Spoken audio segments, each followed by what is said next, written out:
स्वागत है आपका आपकी अपनी जनता एकेडमी पर। और टॉपिक हमारा चल रहा है नंबर सिस्टम और टाइप नंबर हमारे यहाँ तीन से हम शुरुआत करेंगे। ठीक है, तो सवाल ये है, तीन क्रमिक संख्याएं हैं, तीन क्रमिक, तो तीन क्रमिक ऐसा करो, मानो x, x plus one, x plus two, ये तीन संख्या हो गई। पहली का दुगना, दूसरी का तिगना, तीसरी का चार गुना। पहली का दुगना, दूसरी का तिगना, तीसरी का चार गुना, इनका जो योग है कितना है? 191। संख्या बताओ। 2x, 3x, 4x, 4 और 3 7, 7 और 2 9x।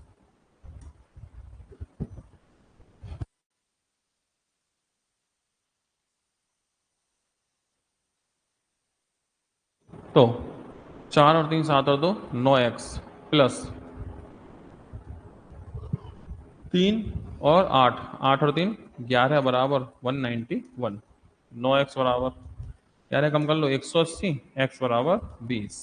तो संख्या कौन है? 20, 21, 22। थर्ड सी हमारा आंसर। अगला, 100 तक की सभी अभाज्य और भाज्य संख्याओं का औसत। 100 तक की सभी भाज्य और अभाज्य संख्याओं का औसत चाहिए हमें। ठीक है, मयंक शर्मा, नमस्कार भैया। तो एक बार बताओ, जो एक होती है ना, एक ना तो भाज्य में काउंट होती और ना अभाज्य। एक को छोड़ दो, एक को छोड़ दो, फिर बची क्या? 2, 3, 4, 5, कहाँ तक? 100 तक। सारी संख्याएं या तो अभाज्य हैं या तो भाज्य हैं। इनका औसत तो अंतर तो समान है ना, एक एक का अंतर है। तो औसत का फॉर्मूला होता है पहला पद प्लस अंतिम पद बट्टे दो। तो पहला पद 2, अंतिम पद 100 बटे 2, 102 बटे 2 मतलब कि 51। तो औसत हो गया इनका 51, 51। कौन सी संख्या अभाज्य संख्या है? कौन सी संख्या अभाज्य संख्या है? 89, ये अभाज्य है। तो बाकी संख्या तो किसी न किसी से कट जाएंगी, तो नहीं कटेगी, 89 वही अभाज्य है। तीन संख्या अभाज्य है, तीनों को जोड़ के कितना है? 70। तीनों को जोड़ के 70 है, तो x plus Y plus Z बराबर 70। अच्छा, x से बड़ा y और y से बड़ा z, तो सबसे छोटा x है। ठीक है, तो z का मान क्या होगा ये पूछा जा रहा है। ठीक है, z का मान। तो एक काम करो, तीन संख्या जोड़ के 70 आ रहा है। एक बात बताएं कि अगर कोई विषम संख्या है, विषम यानी ऑड नंबर, ठीक है, विषम, ऑड ओवर ऑड, विषम को संख्या को जोड़ते हैं तो सम आता है। दो विषम जोड़ेंगे, अगर तीन विषम जोड़ेंगे तो विषम आएगा। ठीक है, विषम विषम तीन बार जोड़ोगे, विषम विषम सम, सम विषम विषम ही होता है। भाई कोई सम संख्या जोड़ दो, विषम संख्या जोड़ दो, तो विषम ही तो आएगा, ऑड। जैसे 3 और 3, 3 और 5 और 3 8, सम हो गया। 3 और 4 7, विषम होगा, सम विषम विषम आएगा। हम विषम जोड़ेंगे तो ऑड, सही, ओवर ऑड, ऑड आएगा। ठीक है, तो अब दो विषम संख्याओं जोड़ के सम संख्या आ सकता है, और विषम और सम जोड़ोगे तो क्या आएगा? फिर विषम ही आएगा। अब तीन संख्या कैसी हैं? 70 आ रहा है। मान लो तीनों ऑड होती, अगर तीनों ऑड होती, इनको हम जोड़ते तीनों को, तीन विषम संख्या जोड़ के विषम आता, लेकिन ये तो इवन नंबर है, इसका मतलब तीनों विषम नहीं हो सकती। अगर तीनों विषम होंगी तो विषम संख्या आएगी। ठीक है, जैसे 3, 5, 7, 12 और 3, 12 और 3 15, 15 विषम ही तो आई, तो विषम आएगा, लेकिन ये सम है। इसका मतलब एक संख्या सम होनी चाहिए इसमें, एक इवन होगा। मान लो दो ऑड होंगे तो क्या होगा? इवन का इवन हुआ, दो ऑड जोड़ेंगे तो इवन आएगा, और दो इवन जोड़ के इवन आ जाता है। इसका मतलब यह है, कंसेप्ट ऐसा होना चाहिए, एक सम और दो विषम होने चाहिए। तो इसका मतलब विषम संख्या अभाज्य है, ये संख्या कैसी है? अभाज्य। और इकलौती संख्या होती है दो, जो अभाज्य भी है और अभाज्य भी है, और कैसी है? सम संख्या भी है। तो इसका मतलब x बराबर तो दो ही होगा, क्योंकि सबसे छोटे ही होते दो। x की वैल्यू दो है कि दो के अलावा बात बन नहीं सकती, क्योंकि अगर आपने x को दो नहीं लिया, सम संख्या नहीं लिया, तो फिर दिक्कत है। ठीक है ना, तो मतलब ये है x की वैल्यू सबसे छोटी संख्या x है, तो x बराबर होगा दो। तो दो होगा तो दो को कम कर लो 70 में से, तो y प्लस जेड बराबर 68 हो गया, दो कम। अब इन दोनों को जोड़ के 68 आ रहा है, दोनों अभाज्य संख्या है। ऑप्शन ट्राई करके देख लो। 29, मान लो अगर एक 29 है तो दूसरी संख्या 8, और 5 में से गए तो 38। 38 तो अभाज्य होती नहीं है, इसका मतलब 29 नहीं होगी, कैंसिल। 43 ले लो, अगर ये 43 है तो दूसरी संख्या 5 और 1, 15 तो अभाज्य होती नहीं है, कैंसिल हो जाएगा। 31 ले लो, 31 घटाओ तो 37, ये तो अभाज्य है। इसका मतलब जो दो संख्या बची 31 37 होंगी, लेकिन y छोटा है z बड़ा है, तो इसका मतलब यह है y जो होगा वो 31 होगा, z जो होगा वो 37 होगा। ठीक है, अभाज्य तो लेनी है। पूछा z का मान बड़े वाला है, बड़े वाला कौन है 37, मतलब कि वो संख्या 37 है जिसकी हम तलाश कर रहे हैं। ठीक है, इस तरह से बात बनेगी है। अगला क्वेश्चन, 40 और 50 के बीच में कितनी अभाज्य संख्याएं हैं? देखो अभाज्य संख्या की बात समझो, अभाज्य संख्या होती कितनी है? 1 से लेके 10 तक, 2 3 5 7, 11 से लेके 20 तक, 11 13 17 19, 21 से लेके 30 तक, 23 29, 31 से लेके 40 तक, 31 37, ऐसे करके चलती हैं। या तो ऐसे करके देख लो, या फिर एक ये याद रख लो कोड,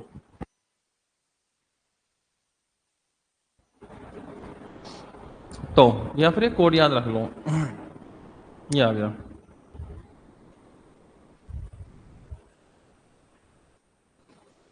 44 223 12 322। ये चार्ट हमें बता देगा कितनी अभाज्य संख्या कहाँ कहाँ होती हैं। जैसे इसकी बात कर रहे हैं, 1 से लेके 10 तक 4 होती हैं, ठीक है, 1 2 3 4, सही है। फिर 11 से लेके 20 तक 4 होती हैं, 11 से लेके 20 तक कितनी होती हैं 4, देखो 1 2 3 4, ठीक है, बात सही है। फिर 21 से लेके 30 तक 2 होती हैं, फिर 31 से लेके 40 तक 2 होती हैं, फिर 41 से लेके 50 तक, 51 से लेके 60 तक, 61 से लेके 70 तक, 71 से लेके 80 तक, 81 से लेके 90 तक, और 91 से लेके 100 तक। ये है, याद रखिएगा इसे।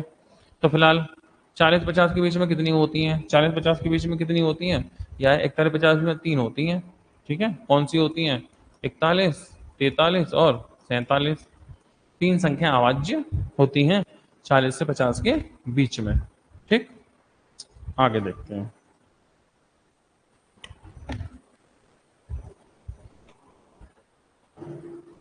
कौन सी संख्या अपेक्षाकृत प्रधान है?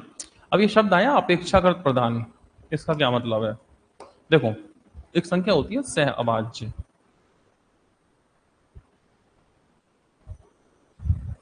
इंग्लिश में कहते हैं कोप्राइम। तो कई बार क्या होता है, ट्रांसलेशन ट्रांसलेशन करते हैं ना, गूगल ट्रांसलेट वगैरह में डाल देते हैं, तो वो क्या करते हैं, इन शब्दों के सही सही मतलब निकाल देते हैं। जैसे आपने देखा प्राइम मिनिस्टर, प्रधानमंत्री शब्द आता है, प्राइम मिनिस्टर प्रधानमंत्री, तो प्राइम का मतलब अभाज्य गणित की भाषा में, वैसे प्राइम का मतलब क्या होता है? प्रधान। वैसे क्या मतलब है? प्रधान। को का मतलब क्या है? वही अपेक्षाकृत। तो कई बार क्या करते हैं, हिंदी में शब्दों को बदल देते हैं, ट्रांसलेशन की में गड़बड़ हो जाती है। मतलब सहवाज्य, और सहवाज संख्या वो होती हैं जो दोनों संख्याएं किसी एक से ना कटें, एक के अलावा। जैसे ये तो 2 से कट जाएंगी, ये नहीं है, 2 से कट जाएंगी, नहीं है, 2 से कट ये नहीं कट रही, 13 3 39, और ये 13 से नहीं कट रही, और 3 से नहीं कट रही, ये है सहवाज्य। ये 2 से कट जाएंगी, ये नहीं है, तो ये वो संख्या सहवाज्य। ठीक है, ऐसे। अगला टाइप नंबर 4, इनमें से कौन सा सत्य है, ये पूछा है भाई, कोई एक सही होगा। तो इसमें एक काम करो, सबसे आसान तरीका, आप ऐसे सवालों में ना कैंची गुणा से देख लिया करो। जैसे हमें इन दोनों में चेक करना है, गुणा करो, 91 करो 3 में, 3 एकम 3, 9 तिया 27, 273, 71 का 5 में कर लो, 5 एकम 5, 5 सत्ते 35। अब बताओ, 355 बड़ा है, 273 छोटा है, तो क्या ऐसे आना चाहिए? आना चाहिए। तो ये बड़ा है, ये छोटा है, इसका मतलब इनके बीच में निशान कौन सा होगा? ये। और यही तो लगाया है, सही लगाया, यहां तक ओके है। अगले को चेक करो,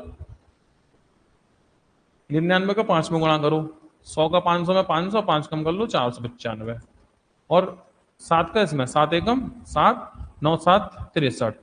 तो देखो ये बड़ा ये छोटा, निशान ऐसा आना चाहिए, क्या ऐसा ही है? ऐसा ही तो है, मतलब ये भी सही है, तो पहला तो सही निकला। ऐसे ही हम दूसरे को चेक कर लेंगे। ठीक है, 11 से गुणा करो इसमें, तो इसका गुणा 11 में करोगे 7, 7 और 5 12 का, तो हासिल में 1, 5 और 1 6 और 1 7, 1 का 1। इसका कर लो 12 से, 12 पंजे 60 का 0, हासिल में 6, 12 3 36 6 42 का, तो हासिल में 4, 12 कम 12 4 16। ये 16, ये 17। तो ये ऐसे होगा कि भाई ये बड़ा है और ये छोटा है, तो क्या ऐसा ही लग रहा है निशान? ऐसा ही लग रहा है, मतलब कि ये सही है, पहला पॉइंट होके निकला। दूसरा, इसका गुणा करो, 12 का करो इसमें, 12 कम 12 का 2, हासिल में 1, 12 अट्ठे 96, 97 का 7, हासिल में 9, 12 कम 12 9 21, ये 2172। इसका कर लो 13 से, 13 7 91 9, 65 और 9 74 का 4, हासिल में 7, 13 कम 13 7 20। भाई ये 2000, ये 2100, तो कैसा होगा? ऐसा होगा, ये बड़ा ये छोटा, क्या ऐसा ही है? ऐसा ही है, मतलब कि फाइनली सब सही है। ठीक है, तो आंसर दोनों सही, मतलब कि आंसर कौन होगा? थर्ड वाला, सी, दोनों अपनी जगह सही हैं। ठीक है, अगला क्वेश्चन, ये संख्या 28 से कटेगी। इसके संख्याओं के जो अंक हैं उन्हें आरोही क्रम में असेंडिंग ऑर्डर में लगाएं, तो नई संख्या किससे कटेगी? ठीक है, तो देखो ये संख्या कौन है? 6 4 7 5 9 2, इन्हें लगाओ आरोही असेंडिंग, सबसे छोटा 2, उसके बाद 4, इसके बाद 5, इसके बाद 6, फिर 7, फिर 9, ये लग गया आरोही क्रम। किससे कटेगा? भाई विषम संख्या है, तो 44 से नहीं कटेगा, ये तो सम है, इसमें 2 का फैक्टर है, नहीं कटेगा, इसमें 2 का फैक्टर नहीं, 3 से कटेगा। भाई विषम संख्या है ना, 9 आ रहा है लास्ट में, 44 में 2 है, 22 में 2 है, 66 में भी 2 है, और 2 से कटेगी नहीं, इसका मतलब फिर ये 3 से कटेगी। ठीक है, ये संख्या है 23 से विभाज्य। इसके अंकों को अवरोही क्रम में लगाएं। कितने में लगाएं? अवरोही, डिसेंडिंग ऑर्डर में। तो पहले संख्या लिखो, 150 328, तो इसमें सबसे बड़ी 8, डिसेंडिंग ऑर्डर में है ना, 8 के बाद 5, 5 के बाद 3, 3 के बाद 2, 2 के बाद 1, 1 के बाद 0, ये हो गई। इसमें 13 का 5 गुना घटा दो, 13 का 5 गुना, तो 13 पंजे 65, 5 बचा, 4 बचा। ठीक है, 1 बचा, 3 बचा, 5 बचा, 8 किससे कटेगा? तो 5 से कट जाएगा, इकाई का अंक 5 है ना, इकाई का अंक 5 है, तो किससे कटेगा? 5 से कटेगा। इनमें सही अनुपात क्या है, मतलब रेशियो बताना है सही सही, तो वैसे ही चेक कर लो, कैंची गुणा करके जल्दी हो जाएगा। चलो कैंची गुणा से करते हैं। जैसे जैसे 11 तिया 33, 330, और 17 दूनी 340, तो ये ऐसा होना चाहिए, ये ऐसे होना चाहिए, ये बड़ा ये छोटा, क्या ऐसा ही है? नहीं, इसमें तो ऐसा है, तो गलत है, फिर ये गलत है, ये गलत है, तो अगला देखो, 17 दूनी 34, 340, 11 तिया 33, 330, तो कैसा होगा? ऐसा होगा, क्या ऐसा ही है? सही है, तो यहाँ तक ओके, यहाँ तक ओके, तो अगले को चेक करो, 11 पंजे 55, 27 दूनी 54, तो ऐसे होगा, ये छोटा ये बड़ा, क्या ऐसा ही है? ऐसा ही है, तो यहाँ तक भी ओके है।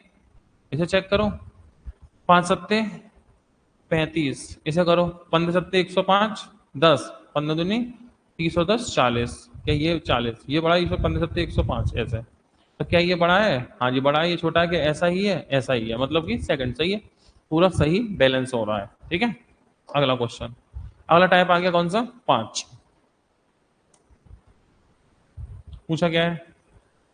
पूछा ये 2 आ गए क्या एक साथ? कौन सा है? 1, ओके ओके ओके ओके, तो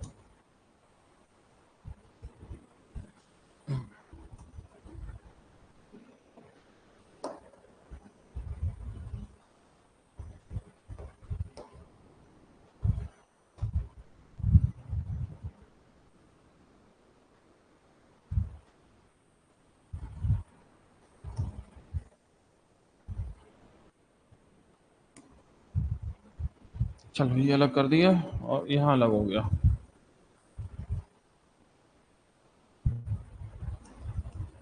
चलो सवाल ये है, यदि कोई संख्या 31 से उतनी बड़ी है जितनी 75 से छोटी, 31 से उतनी ज्यादा है जितनी 75 से कम, तो वो संख्या बताओ। तो बीचों बीच में ही तो हो गई वो संख्या, मध्य पद जोड़ के आधा, कोई बीच वाली संख्या जोड़ के आधा करने से आती है। कितने हो गए? 106, 106 के आधे 53 है वो संख्या। ठीक है भाई, 31 से उतनी ज्यादा है जितनी 75 से कम है, तो वो संख्या कहाँ है? बीचों बीच में। और बीचों वाली बीच वाली संख्या जो होती है जोड़ के आधा, भाई दोनों को जोड़ के आधा करोगे आ गया 53। अगला, इनमें कौन सी संख्या सबसे बड़ी है? जैसे पहला कौन है? 0.7, दूसरा कौन है? 0.7 पे बार, तीसरा हो गया 0.07 पे बार, चौथा हो गया 0.07 पे बार। ठीक है, इनमें कौन सी संख्या सबसे बड़ी है ये पूछा है, तो एक काम करो, इसका मतलब क्या है? 0.7, उसके बाद कौन है फिर? 000, इसका मतलब क्या है? 0.77777 इनफाइनाइट तक, यही तो होगा।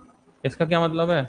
0.07777, कहाँ तक? इनफाइनाइट। इसका क्या मतलब है? इसका मतलब है 0.070707 इनफाइनाइट। सबसे बड़ा कौन है?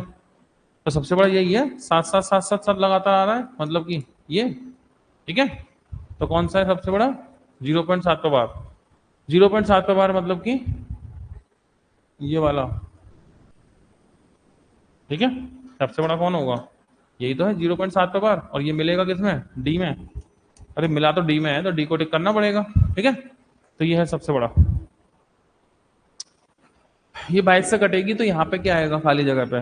ठीक है, चेक कर लेते हैं। तो देखो, ये है 2 3 खाली जगह, 4 5 6 7 8, किससे कटवाना है? तो 22 से। और 22 का मतलब क्या है? 22 का मतलब है 11 × 2। 2 से तो अगर कट रही है, कोई आखिरी अंक पे 8 है, बचा 11 है, 11 के लिए जानते हैं पेयर बना दो।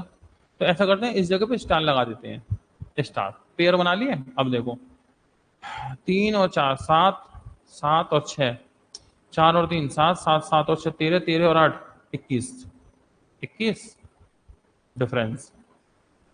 2 प्लस स्टार प्लस 5 प्लस 7, 5 7 और 5 12, 12 12 12 और 2 14, 14 प्लस स्टार। इनका अंतर या तो 0 या तो 11। 21 में 14 गए, 7 माइनस स्टार बराबर 11 तो नहीं आ सकता, 0 आ सकता है। जब स्टार बराबर क्या होगा? स्टार बराबर 7 होगा।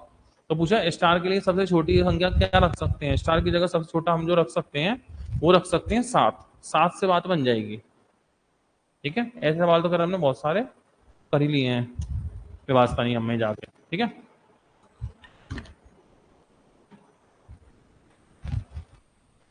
इनमें कौन सबसे बड़ा है? तो देखो, पहला कौन है? 0.62, दूसरा है 2/3, तीसरा है 0.57, चौथा है 4/5। तो देख लो, समझ लो, इसका मतलब तो 0.62 ही है। इसका मतलब 3 2 3 6 2 3 6 0.66 इनफाइनाइट। इसका मतलब तो 0.57 ही है। इसका मतलब 5 से काटो, 5 8 40, 0.80। 5 से काटो, 5 8 40। सबसे बड़ा कौन है? 80, मतलब कि 4/5। ये इसमें सबसे बड़ी वैल्यू रहेगी। ठीक है, पहली संख्या दूसरी की तिहाई है, दूसरी संख्या तीसरी की 1.5 गुनी है, वगैरह वगैरह वगैरह। तो एक काम करो, पहली संख्या दूसरी की 1/3, पहली संख्या दूसरी से 1/3 है, तो ऐसा करते हैं रेशो में आ जाते हैं। पहली संख्या दूसरी से 1/3, मतलब कि 1:3, तो 3 का 1/3 3 होगा, BC। दूसरी संख्या तीसरी की 1.5 गुनी, दूसरी तीसरी से 1.5 गुनी, 3:2, 1.5 गुनी हो गई। तीसरी संख्या चौथी की 3 गुनी, तीसरी संख्या C चौथी की 3 गुनी, 3 गुनी 3:1। तो इसके बाद चारों का औसत 10 है, तो पूछे बड़ी संख्या। तो ऐसा करो, इनका रेशो निकाल लो, सबसे आसान। तो रेशो की बात करें अगर, तो देखो ये तो 3 है, सेम रहेगा, इसमें कोई दिक्कत नहीं है। हाँ, इसे बराबर करना पड़ेगा। कैसे करना पड़ेगा? देखो ये तो B है, B दोनों में सेम है ही है, 3 3। बात करें C की, इसमें 2 है, इसमें 3 है, ऐसे ही चलेगा, दोनों को बराबर होना पड़ेगा। तो इसमें ये C को बराबर होना है, तो C को बराबर होने के लिए इस वाले में 2 से, और इस वाले में 3 से। 3 दूनी 6, 3 दूनी 6, अब इसमें 3 से करोगे तो इसमें भी 3 से कर लेना, क्योंकि वो पहले से बराबर थे, 3 से गुणा करके बिगाड़ दिया तुमने।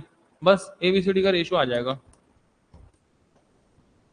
ए की वैल्यू 3 एकम 3, बी की वैल्यू 3 तिया 9, सी की वैल्यू 3 दूनी 6, डी की वैल्यू 2 एकम 2।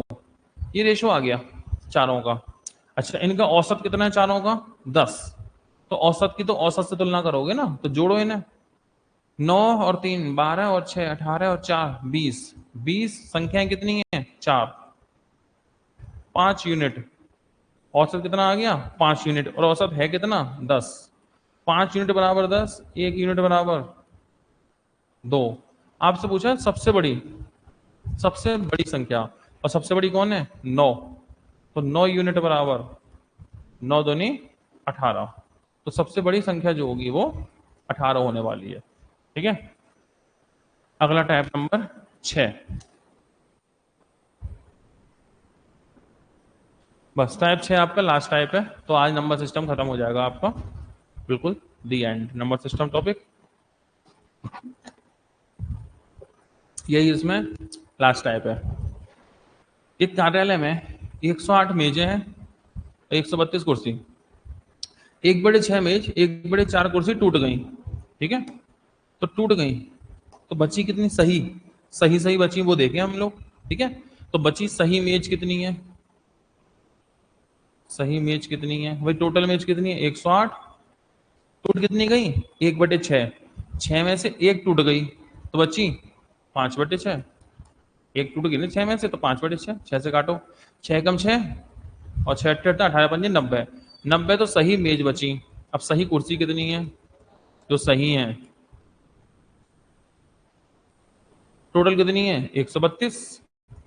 इसमें से तुमने 1/4 तोड़ ली, 4 में से एक तोड़ ली तो कितनी बची? 3। 3/4। 4 से काटो, 4 3 12, 4 3 12 33, 99। तो 90 मेज और 99 कुर्सी। तो उस कार्यालय में प्रत्येक को मेज और कुर्सी दोनों की आवश्यकता है। कितने लोग काम कर सकते हैं, मतलब कितने जोड़े बन सकते हैं? तो अब इनके पेयर देख लो भाई, पेयर देखने हैं, जोड़े पेयर।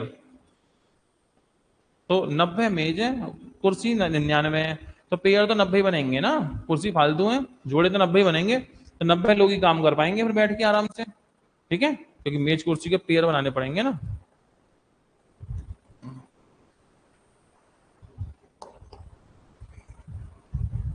एक भिन्न के अंश में और हर में 3 जोड़े तो 4/5 हो जाएगा। ठीक है, 3 जोड़ने से कितना होगा? 4/5। तो देखो ऐसे सवालों को पूछे भिन्न बताओ। एक तरीका तो ये होता है ऑप्शन से भी ट्राई करना है, कई बार हो जाते हैं कई बार नहीं भी होते हैं। जैसे ट्राई करके देखें, ये बोल रहा है 3 जोड़ेंगे तो 4/5 हो जाएगा। किसमें? अंश में हर में दोनों में। तो इसमें 3 जोड़ो, 15 और 3 18 है, 16 और 3 19। क्या ये 4/5 हुआ? नहीं हुआ, कैंसिल। 3 जोड़ो, 14 और 3 17, 16 और 3 19। क्या ये 4/5 हुआ? नहीं हुआ, कैंसिल। ठीक है, इसमें 3 जोड़ो, 11 और 3 14, 16 और 3 19। 4/5 हुआ? ये भी नहीं हुआ। 3 जोड़ोगे 12, 3 जोड़ोगे 19, 4/5 हुआ? नहीं। तो इनमें से कोई नहीं हुआ, इसका मतलब ऑप्शन से होगा नहीं। अगर होना होता ना तो मैच हो जाता। ठीक है, तो फिर इसे ऐसे ही करते हैं डायरेक्ट। तो एक भिन्न है, अंश हर, दो चीजें होती हैं। तो मान लो अंश हर, मान लो अंश है एक्स, हर है वाई। ठीक है, अब इसमें क्या करें? 3 जोड़ेंगे तो 4/5 होगा, तो जोड़ेंगे 3, मतलब दोनों में हम 3 3 जोड़े, माना कि 3 3 जोड़े तो 4 5 का अनुपात 4/5। और दोनों में 2 घटाएं तो 1/2। घटाएं 2 मतलब कि वापस जाने वाली बात पीछे ले जाओ, दोनों में 2 घटाएं, 2 घटाएं तो कितना हो जाएगा? 1:2। ऐसे कर लो रेशो में। ठीक है, तो कुल मिलाकर के घटाएं जोड़ें तो बात की बात है कि 2 कम करेंगे तो ऐसा होगा, 3 बढ़ाएंगे तो ऐसा होगा। तो कुल मिला के 2 का अंतर यहाँ है, 3 का यहाँ है, 5 का अंतर हो गया। 2 का यहाँ है, 3 का है, 5 का अंतर, तो इसमें 5 का अंतर हो गया। ठीक है, अगर ऐसे समझ में आ जाए तो ज्यादा अच्छी बात है। तो 2 का अंतर, 3 का अंतर, 5 का अंतर, 2 का अंतर, 3 का, 5 का अंतर। और यूनिट में कितने का अंतर? यूनिट चेक करो, यह है 1, यह है 4, 3 यूनिट, यह है 2, यह है 5, 3 यूनिट। तो 3 यूनिट बराबर, 3 यूनिट बराबर कितने का अंतर है? एक्चुअल में 5 का। तो 1 यूनिट बराबर 5/3। 1 बराबर 5/3। 1 बराबर 5/3, तो 4 बराबर 4 से गुणा 5 चौक 20/3, और 5 बराबर 5 पंजे 25/3। लेकिन ये तब है जब 3 जोड़ के आए हो, तो वापस जाने के लिए क्या करो, 3 घटाओ, इसमें भी 3 कम करो, इसमें भी 3 कम करो, तब जाके x की और y की वैल्यू आएगी। ठीक है, 3 माइनस कर लो इसमें, तो उसमें 3 कम करोगे तो मान लो -3। अब ऊपर जाने के लिए 3 तिया 9, 20 में से 9 हो गया 11/3। इसमें 3 कम कर लो, 3 तिया 9, 25 में 9 हो गया 16/3। तो भिन्न कौन थी, x/y, मतलब 11/3, 16/3, और 3 से कट गया 3, और आपका आंसर आ गया 11/16। या तो ये समझ में नहीं आया होगा माना कि, तो फिर वही है एक्स वाई करके जो करते हैं, फिर वही मैं कर दूंगा, उससे कर लेते हैं। ठीक है,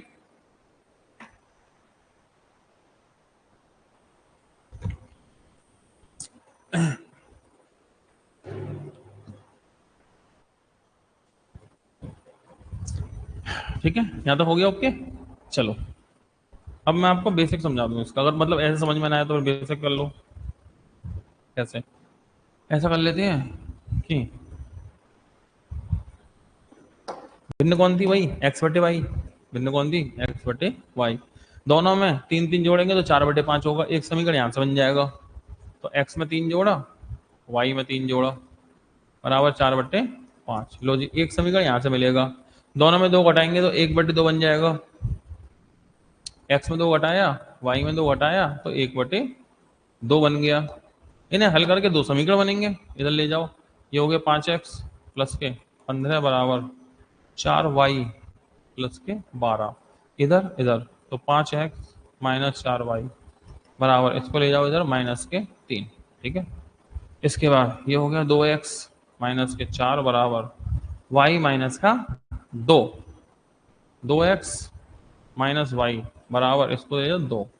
इन्हें क्या करना है, घटाना बटाना है। तो ये 4y है, ये 2y है, इसमें 4 से गुणा और करो, इसमें 4 से गुणा, 4 दूनी 8x माइनस के 4y बराबर 4 दूनी 8। इन दोनों को आपस में डिफरेंस करो, आपस में घटाओ। घटाओगे जब इसमें से इसे घटाओ, तो 8 में से 5 गए x, 8 में से 5x गए तो 3x बचे। 4y में 4y के खत्म, कहा नहीं। 8 में से 3 गए, -3 गए तो 11 बचेंगे ना।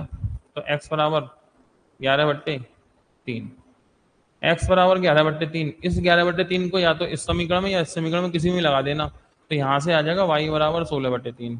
ठीक है, और जब दोनों की वैल्यू आ गई तो भिन्न तो x/y है ना, तो x की जगह 11/3, y की जगह 16/3, 3 से कट गया 3, आंसर होगा 11/16। फिर ऐसे कर लेना, समझ में ना आए तो। ठीक है, अगला,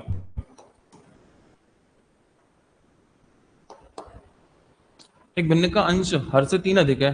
5 जोड़ेंगे तो ऐसा ऐसा हो जाएगा, और इसको 5 से भाग दें तो क्या होगा। तो बस मेन बात, अंश हर से 3 अधिक है, अंश हर से 3 अधिक है।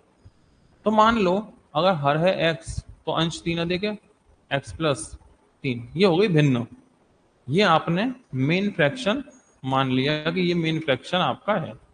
ठीक है, अब आ जाओ आगे। अब ये बोल रहा है कि अंश में 5 जोड़ें और हर में से 2 घटाएं। अंश में 5 जोड़ें, ऊपर वाले में 5 जोड़ें, तो x प्लस 3 प्लस 5, नीचे 2 घटाएं, x माइनस 2, आंसर होगा कितना, 8/3। यहां से सोल्व करो, 3 से गुणा 3x प्लस के 5 और 3 8 दिया 24 बराबर 8x माइनस के 16। 8 में से 3 गए 5x, 24 और 16 40, x बराबर 8। x बराबर 8, तो भिन्न कौन होगी, 8, 8 और 3 11, ये भिन्न हो गई। अब इसमें इससे भाग दें तो क्या मिलेगा, चेक कर लेते हैं क्या मिलेगा। ठीक है, तो ये है 11/8, इसमें भाग देना है किससे, 5 से 1/2, 5 दूनी 10 और 1 11/2, इसमें 11/2 से भाग देना है। और हम जानते हैं 11/8 में 11/2 से भाग दो या 2/11 से गुणा करो, 1/4, यानी कि 4th हमारा आंसर होगा। अगला सवाल, भिन्न का हर अंश के दुगने से 4 ज्यादा है। भिन्न का जो हर है अंश के दुगने से 4 ज्यादा, तो अगर ये x है ना, तो ये 2x प्लस 4, दुगने से 4 ज्यादा। ठीक है, जब अंश में 3 की वृद्धि, हर में 3 की कमी, अंश में 3 की वृद्धि, हर में 3 की कमी। तो ऐसा करते हैं,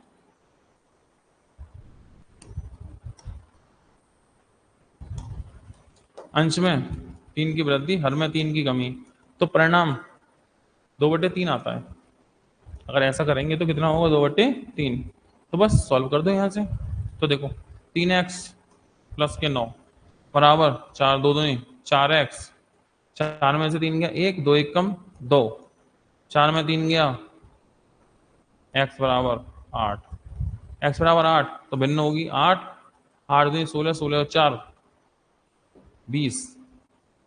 ठीक है, तो कितने का अंतर, मूल भिन्न के हर में अंश में अंतर, तो 20 में 8 में अंतर कितने का, 12 का, ये होगा। ठीक है, तो भिन्न का हर इसके अंश के दुगने से 4 जाता है, हर अंश का दुगना, अंश का दुगना तो 4 जाता है, अंश में 3 की वृद्धि, हर में 3 की कमी होती है, तो 2/3 प्राप्त होता है। 3x 3 तिया 9, 4 दूनी 2 दूनी 4x, 4 में से 3 गया 1, तो 1 कम 2, 4 में 3 गया x बचा, इसमें से हाँ x बचा, 9 में से 2 गए 7 बचे, थोड़ा गड़बड़ हुई, 7 बचेगा। ठीक है, 9 में से 2 जाएंगे तो कितने बचेंगे, 7, तो ये हो गया भिन्न कितनी 7, और 7 दूनी 14, 14 14 और 4 18, 14 और 4 18। ठीक है, कितने का अंतर, 11 का। ठीक है, 9 में से 2 गए तो 7, x बराबर 7, 7 दूनी 14, 14 4 18, 18 और 7 में अंतर है 11 का, ये पूछा है। हर अंश में कितने का अंतर, 11 का अंतर। ठीक है,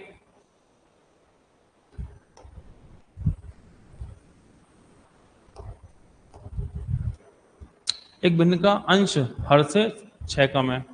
अच्छा, इसमें आप चाहो तो ट्राई कर सकते हो एक बार, इसमें पूछा भिन्न बताओ, जब पूछा है भिन्न बताओ तो ऑप्शन में भिन्न ही होंगी, और भिन्न ही होंगी तो हमें चेक कर लेना चाहिए अगर हो जाए तो। जैसे अंश हर से 6 कम है, क्या इनमें 6 का अंतर है, यस।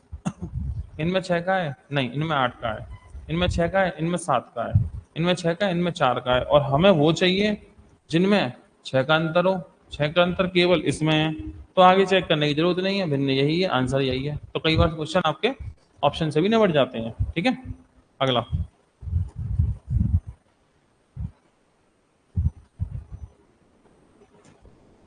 तीन संख्या ए बी सी का योग कितना, इतना, और ए बड़ा है बी से, बी बड़ा है सी से। तो ए बड़ा है बी से और बी बड़ा है सी से, तीनों का योग यानी ए प्लस बी प्लस सी बराबर 121/60। ठीक है, सी को जब बी से भाग देते हैं, सी को किससे भाग देते हैं, बी से, तो सी को बी से भाग लगा दो, तो परिणामी भिन्न का मान 9/10 प्राप्त होता है, 9/10 प्राप्त होता है, जो कि ए से 3/20 ज्यादा है। जो ए से 3/20 ज्यादा है तो ये 9/10 है ना, ये ए से 3/20 ज्यादा है ये, तो इसमें से 3/20 कम कर लो, ए के बराबर हो जाएगा, ज्यादा है तो कम कर लो। तो एक काम करो, ठीक है, इसमें गुणा करेंगे 2/2 से, ऐसा मन में सोचो, उससे क्या होगा भाई, 9 दूनी 18, 18/20, 3/20, 18 में 3 गए 15/20, काट लो, ए का मान 15/20। ठीक है, मत भी काटो कोई बात नहीं, गुणा ही करना है, 15/20 या 3/4, ए की वैल्यू आ गई। अब देखो ये किसकी वैल्यू है, एबीसी की, ए की वैल्यू आ चुकी। अगर इसमें से मैं ए की वैल्यू हटाऊं तो बीसी की मिल जाएगी ना, तो हम क्या करते हैं, इसमें से वैल्यू हटाते हैं ए की, तो हमें बीसी की वैल्यू मिल जाएगी, बी प्लस सी बराबर, तो तीनों का योग है 121/60।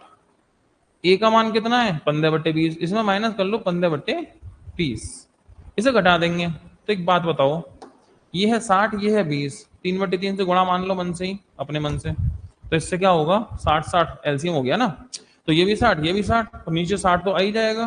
बात करो ऊपर की, 121 और 15 45, 121 में 45 गए, 120 में 44 गए, 120 में 40 गए, 80, 4 और गए 76, 76, 1976, 19/4 से काटो 15। ठीक है, 4 से कट गया 6, 19, 4 से कट गया 15। ये कौन है, ये है बी प्लस सी का योग, है ना। और बी सी का रेशियो कितना है 9 और 10, तो कंपेयर करते हैं ना, 9 और 10 कितना हो गया 19 यूनिट, 9 और 10 19 यूनिट। ठीक है, तो हमने क्या किया, इन्हें जोड़ा दोनों को, 9 और 10 19 यूनिट बराबर 19/15, तो 1 यूनिट बराबर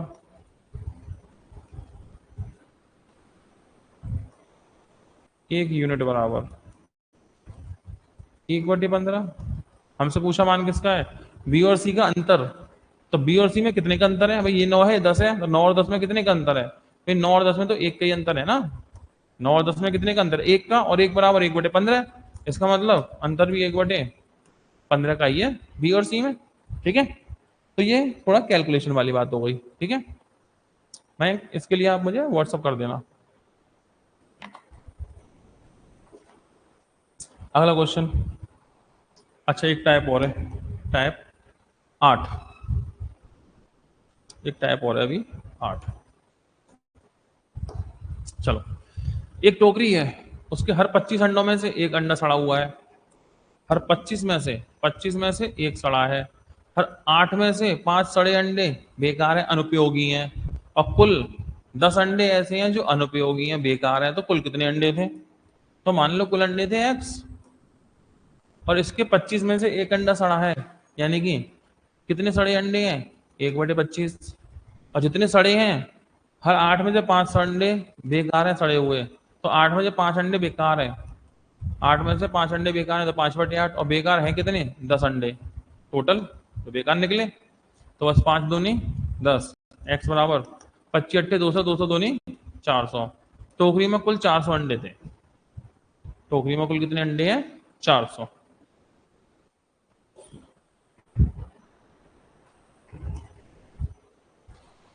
वेतन का 1/5 भाग दोस्तों पर खर्च किया, 1/10 भाग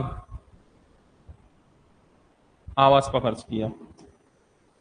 आवास पर कितना खर्च किया, आवास पे 1/10। ठीक है, 1/4 भाग की बचत कर ली, और इतने रुपए उसने अपने बटुए में छोड़ दिए। तो बताइए कुल कितना खर्चा हुआ। तो एक काम करो ना, उसका वेतन मान लेते हैं मन से, यही संख्या मानना जो 5 से भी घटे, 10 से भी घटे, 4 से घटे, तो 5 10 4 तीनों का एलसीएम 20 मान लो। तो माना वेतन, माना वेतन कितना है 20। अब 20 का 1/5, 20 का 1/5, 5 से काटो 4 यूनिट। 4 यूनिट किस में खर्च किया है, दोस्तों पे।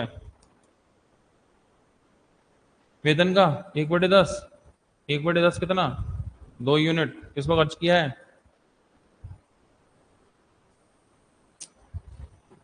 आवास पर खर्च किया है। और 1/4, 1/4 4 से काटो, 4 पंजे 20, किस पर खर्च किया है, बचत की है। तो कुल मिलाए कितना खर्चा हुआ, 5 और 4 9 और 2 5 और 4 9 और 2 11 खर्च हो गए, 11 खर्च हो गए ना टोटल भाई, टोटल कितने हैं 11। ठीक है, तो 20 कमाए, 11 टोटल खर्च हुए, बचत कितने की हुई 9 यूनिट की, और बचत कितने की 1800 की।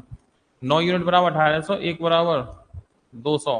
तो पूछा है कि उसने आवास पे और बचत में कितने लगाए, तो भैया आवास पे लगाए 2, बचत में लगाए 5, 5 और 2 7 बराबर 1400। ठीक है, 1400 रुपये उसने अपने आवास पे और बचत पे खर्च किए। अगला क्वेश्चन, एक क्लास में 1800 बच्चे हैं, चॉकलेट दी गई है उन बच्चों को, प्रत्येक छात्र को छात्रों की संख्या से दुगने चॉकलेट दिए हैं। मान लो बच्चे कितने हैं x, हर बच्चे को चॉकलेट दी है 2x, तो कुल चॉकलेट कितनी हो गई 1800। 2 से काटो, x² बराबर 900, x बराबर 30, 30 बच्चे हैं, 10 बच्चों में कुल मिठाई कितनी बांटनी है 57। हर लड़की को 6, लड़के को, देखो कुल बच्चे कितने हैं, कुल बच्चे हैं 10, मिठाई कितनी है 57। लड़की को कितनी बांटनी है, हर लड़की को, एक लड़की को 6 मिठाई, लड़के को 5 मिठाई। तो एक काम करो ना, मानो कि 10 के 10 लड़की होती, 10 की 10 कितनी मिठाई होती, 10 गुणा 6 60 मिठाई जाती ना। अरे एक लड़की को 6 दे रहे हैं, 10 लड़की को 60 देते। मानो 10 के 10 लड़के होते, एक लड़की को 5, 10 लड़की को 50, और जब मिक्स है दोनों तो मिल रही है 57। कितनी मिल रही है? 57। इसमें लगा दो एलिगेशन, इनका अंतर 7, इनका अंतर 3। बच्चों का अनुपात है 3-7, लड़कियां 7, लड़के 3, तो 7 और 3 10, 7 और 3 10 बराबर 10, तो 1 बराबर 1, 7 बराबर 7, 3 बराबर 3। लड़कियां 7, लड़के 3। ठीक है, 7 और 3 10 बराबर 10 ही बच्चे हैं, तो लड़के कितने हैं? 3 बराबर 3 ही होंगे। पूछे लड़कों की संख्या, 3 लड़के हैं इसमें। एक क्लास में इतने रुपए की राशि दान करते हैं बच्चे, प्रत्येक विद्यार्थी ने उतने ही रुपए दिए जितने विद्यार्थियों की संख्या है। मतलब अगर x बच्चे हैं तो हर बच्चे ने x रुपया दिया और पैसे इकट्ठा हो गया 2909 रुपया। तो बस एक्स स्क्वायर बराबर किसका वर्ग है? ये 53 का वर्ग है, तो x बराबर 53। कितने बच्चे क्लास में? 53 बच्चे क्लास के अंदर। ठीक है, यदि दो अंकों वाली एक संख्या के अंकों का क्रम बदल दिया जाए तो संख्या 36 कम हो जाती है। ठीक है, तो इसके संदर्भ में कौन सा कथन सही है? तो एक बात ध्यान रखना, कोई भी दो अंकों की संख्या लेंगे ना, जैसे 10x प्लस वाई, अंक पलट दो, 10y प्लस एक्स, इनका अंतर अंतर माइनस, तो इसे माइनस करोगे, तो माइनस करोगे ना, माइनस माइनस 10 में से एक गया तो 9x, इसको हटाओगे माइनस के 9y, मतलब 9x minus Y. x minus Y है संख्या के अंकों का अंतर, क्योंकि संख्या तो मान लो दो अंकों की x y होगी ना, तो x और y कौन है? संख्या के अंक। तो x माइनस वाई क्या है? संख्या के अंकों का अंतर। तो फाइनली हुआ 9 गुणा अंकों का अंतर, और ये है कितना? 36। तो संख्या के अंकों का अंतर 9 से काटो 4 बार, संख्या के अंकों में 4 का अंतर होगा। पहला पॉइंट तो ये क्लियर हुआ। ठीक है, यानी कि पहला पॉइंट सही है, अंतर 4 का है। संख्या 84 हो सकती है, हो सकती है, क्योंकि 8 और 4 में 4 का अंतर है, 8 और 4 में 4 का अंतर है। लेकिन 48 भी तो हो सकता था 84 की जगह, 48 में भी 4 का अंतर है, लेकिन 48 नहीं हो पाती। पता है क्यों?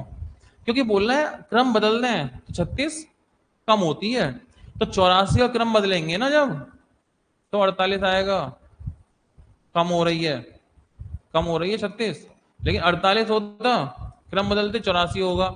48 से 84 कम हो रही है, ज्यादा हो रही है, तो ज्यादा हो रही है, इसका मतलब बड़ी संख्या ठीक है, 84 हो सकती है। अच्छा, संख्या सदैव एक भाज्य संख्या होगी ऐसा नहीं है, 4 का अंतर ही तो लेना है, तो 4 के अंतर से तो अभाज्य संख्या भी मिल सकती है ना तुम्हें। जैसे 37, भाई कितने का अंतर है इनमें? 4 का, अभाज्य भी तो है, तो हमेशा भाज्य होगी ऐसा नहीं कहेंगे, तो पहला दूसरा, मतलब कि आंसर कौन होगा? फोर्थ होगा, यानी कि हमारा डी आंसर है। ठीक, माना कि समझ में नहीं आया, ठीक है, कोई बात नहीं। सुनो, ऐसा है 21 पलट के कितना होगा? 12। कितना आया? 9। अच्छा, 31, 13, कितना आया? 18। ठीक है, और लो 63, 36, कितना आया? 27। अब एक काम की बात सोचो, इनमें कितने का अंतर है? एक में और दो में? एक का, तो एक का 9 गुना 9 एकम 9। इनमें कितने का अंतर है? दो का, दो का 9 गुना 9 दूनी 18, 9 दूनी 18 है। इनमें कितने का अंतर है? 3 का, तो 3 का 9 गुना 9 तिया 27, और इसमें अंतर है 36 का। अरे 9 चौक 36, 4 का अंतर, तो संख्या के अंकों में 4 का अंतर होगा, ऐसी बात। 400 से 700 तक कितनी संख्या है जिनमें अंक 6 ठीक 2 बार आता है? 6 जो है वो ठीक 2 बार आ जाएगा। यही संख्या चाहिए तुम्हें, तो देखो 401 से 500, इसमें इकलौती संख्या होती है 466, एक संख्या ये हो गई, एक संख्या। 500 1 से 600, इकलौती संख्या होगी 566, एक संख्या ये हो गई। अब 601 से 700, अरे 601 से 700, इसमें कितनी होंगी? इसमें होंगी 18 संख्याएं। ठीक है, 18, 19, 20, तो कुल मिलाई कितनी हो गई? 20 हो गई।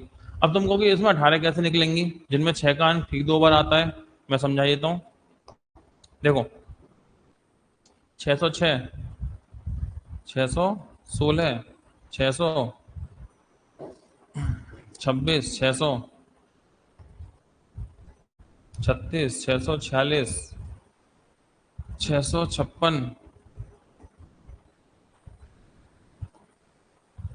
666, 676, 686 और 696।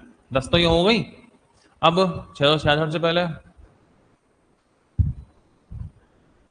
665, 664, 663, 662, 665, 661, 667, 668, 69 और 670 नहीं होगा, यहाँ बगल में होगा 660। ठीक है, बगल में होगा 660। तो कुल कितनी संख्या है? जितनी भी हैं 666 तो छोड़ना पड़ेगा भाई, इसमें तो 3 बार आ रहा है। बाकी संख्याएं 9 ये हो गई, 9 ये हो गई, 1 2 3 4 5 6 7 8 9, 1 2 3 4 5 6 7 8 9। तो 9 और 9 18 संख्या हो गई। ठीक है, तो 6 संख्याएं ऐसी होंगी जो 9 और 9 18। ठीक है, तो इस तरह से टोटल 20 संख्या होंगी। अगला, किसी क्लास में इतने रुपए इकट्ठे दान करते हैं बच्चे, प्रत्येक बच्चा उतने ही रुपए देता है जितने बच्चों की संख्या है। तो मान लो बच्चे कितने हैं, एक्स, हर बच्चे ने एक्स रुपए दिए, पैसे इकट्ठे हो कितने, 2209 रुपया। तो एक्स स्क्वायर बराबर किसका वर्ग है, ये 47 का। तो एक्स बराबर 47। ठीक है, तो क्लास में कितने बच्चे हैं, 47 बच्चे क्लास के अंदर है।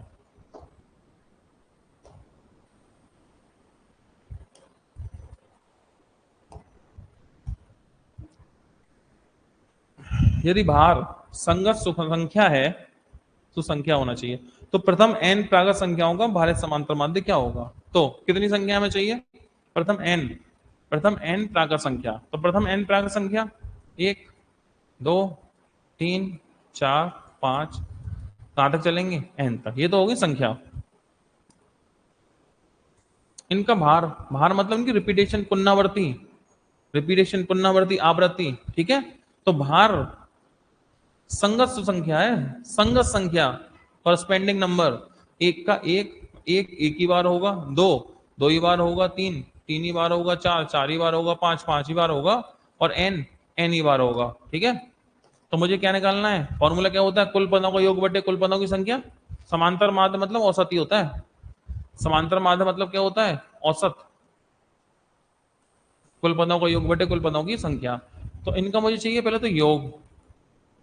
एक एक बार, एक एकम एक का स्क्वायर, दो दो बार, दो दूनी चार, दो का वर्ग, तीन तीन बार, तीन तिया नौ, तीन का वर्ग। तो कुल मिलाकर ये होगा कितना, एन का वर्ग। ये तो हो गया इनका योग। अब मुझे चाहिए पदों की संख्या, कुल पदों का योग। अब पदों की संख्या, पदों की संख्या का तो फॉर्मूला है ना, एन एन प्लस 1/2। भाई योग ये हो गया, और पद यही तो है, कितने ये पद है। ठीक है, सॉरी संख्या ये है, भार रिप्रेजेंट से। तो ये जो भार है ये यहाँ आएगा।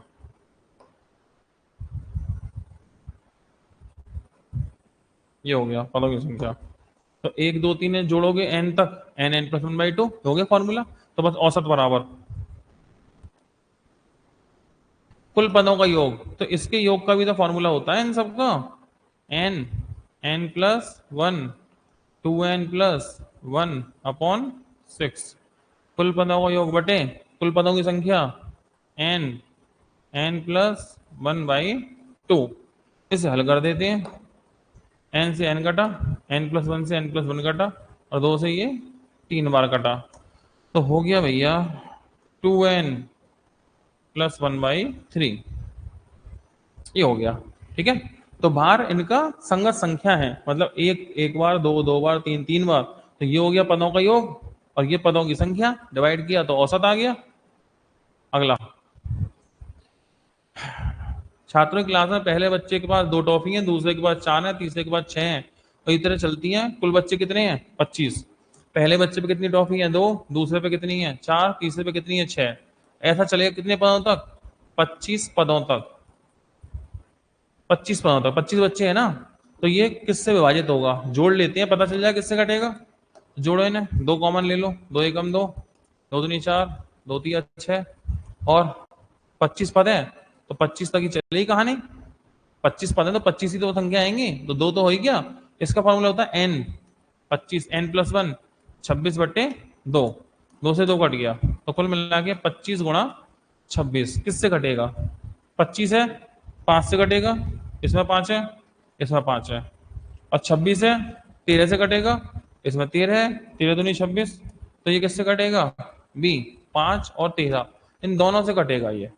ठीक है, एक संख्या का 5/6 उसी संख्या से 10 कम है, तो संख्या होती है 1, और 5/6 कितना कम है, 6 कम, 6 में से 5 गया, 1/6 कम है, और ये बोल रहा है 10 कम है, तो 1/6 बराबर 10, तो 1 बराबर संख्या 10 सिक्के 60, संख्या 60 है, तो संख्या मान लो 1 थी, और उसका 1/5, तो 1 से 1/5 कितना कम है, 1/6 कम है, राइटर बोल रहा है 10 कम है, 1/6 बराबर 10, तो 1 बराबर 60, संख्या 60 है। इसका 7/5 क्या होगा, तो 60 का 7/5, 5 से काटो 12, 12 सत्ते 84, तो ये हो गया आपका आंसर फोर्थ यानी डी 84। ठीक है, तो यहाँ पे आके भैया हमारा ये टॉपिक होता है आज नंबर सिस्टम एंड।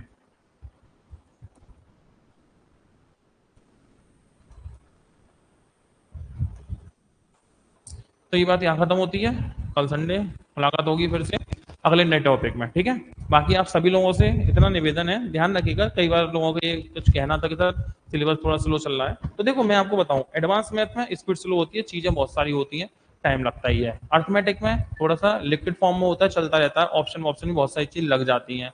तो इस तरह से अभी जैसे अर्थमेटिक नंबर सिस्टम लिया हमने, 5-6 क्लास में खत्म ही कर दिया, तो थोड़े से टॉपिक पहले मैं अर्थमेटिक कवर कर दूं, क्योंकि आपको ऐसा नहीं लगे कि सर कुछ सिलेबस ज्यादा पेंडिंग हो रहा है, ऐसा कुछ भी नहीं है, आप निश्चिंत रहिएगा। और जो भी आपके स्टूडेंट साथ में पढ़ने वाले हैं वहां तक पहुंचाइए, थोड़ा शेयर कीजिएगा, और वहां दिखाइए उन लोगों को, बताइए कि भाई स्पीड से ही चल रही है, आप बिल्कुल टेंशन ना लीजिएगा।